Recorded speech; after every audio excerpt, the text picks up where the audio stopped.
is mounted onto the thing, onto the plate. You see I have the plate underneath here. I just got 2 bolts in it right now because the slots don't line up. I gotta hug this hole out. And I'll just weld nuts to this so I can get the other 2 on there.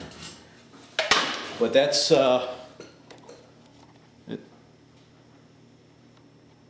that's how I'm going to mount the motor to the plate, and then by having that pinch plate underneath there, all I have to do is pull the slack out of the, you know, because the air compressor part is going to be stationary. That's going to be fixed onto this plate as well. And I'll just put the belt on. I can loose. It's got enough travel. I push it all the way forward, put a new belt on, or put the belt on, and then while the engine's still loose, pull this back on the mounts in that slot. Pull the slack out of the belt, and then while I got the slack out of the belt, I can tighten that down. And once the bolts are tight, I don't have to worry about sticking my hand under there to hold a nut with a wrench. And you know, because a lot of times you'll be doing this stuff by yourself, and it's a lot easier to have something like that pinch plate there to free up one hand. Now all I gotta do is clean that bracket up.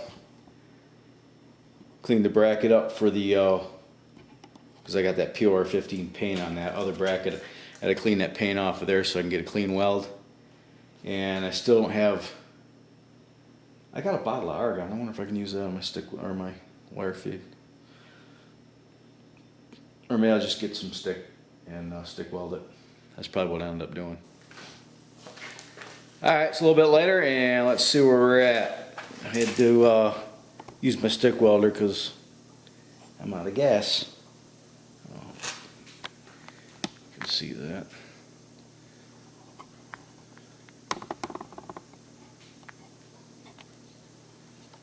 Alright.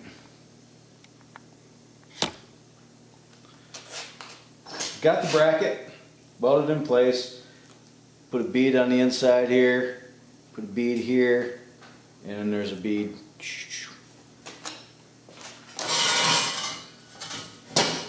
back here too. It's still kind of warm.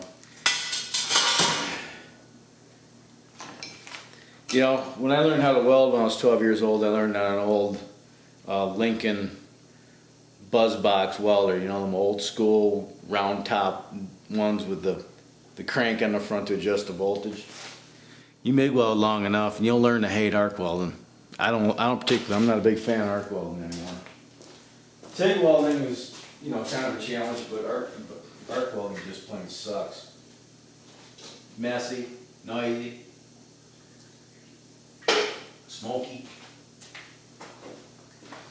Not that MIG welding isn't, it's just easier to do. Okay. I had to get this thing on a bathroom scale, just see how much this little compressor weighs.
You're gonna have to look at my back now.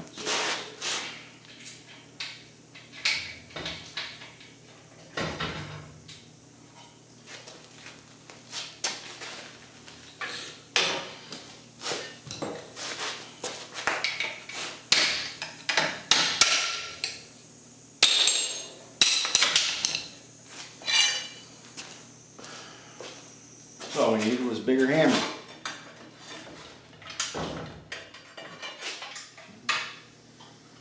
So snug these down. Snug the one you can't see off camera down. Okay, so now the motor is affixed. It's not going anywhere. Right?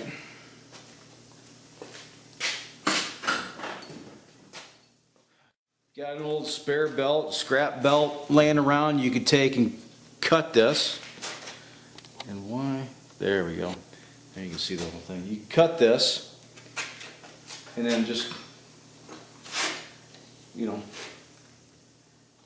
make a mark across. So you got a mark on both of them. See, I got a mark on them. All right.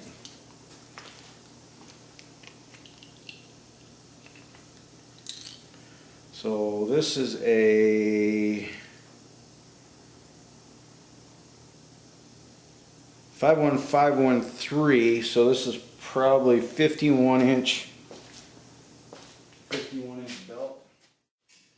So from that mark all the way around the belt back to this mark is 51 inches.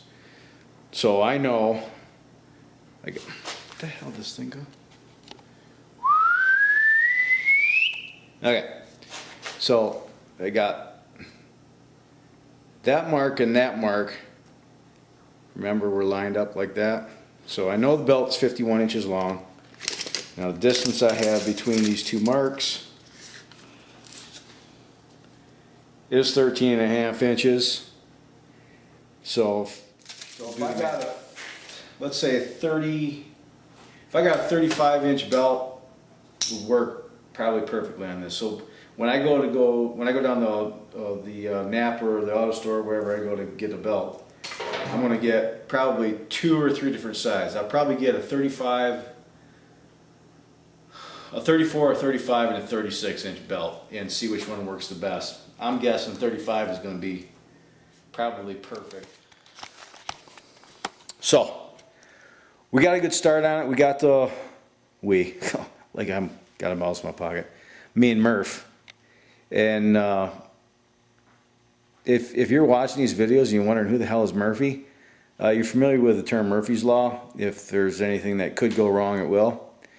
Yeah, Murphy's been spending a lot of time in my garage. If you haven't noticed in a couple of my videos, you know, I start working on something and Murphy invariably throws his 2 cents in and throws a wrench in the works. That seems to be the way things go around here at Casa de Meyer. Be that as it may, you don't lose until you quit, and these things need to be done, because if they don't, I will hate myself. That's who Murphy is. Murphy is a personality that's a figment of my imagination, but he hangs out here in my garage and messes with me. Yeah, I really hate that guy. I really hate that guy. But we got to start on the air compressor thing. I just need to get a belt and figure out how I'm going to plumb this thing, how I'm going to mount it, and we'll probably break this up into 2 or 3 parts and see how it turns out. Until then, on behalf of Murphy and myself and Casa de Meyer, we'll see you. Bye.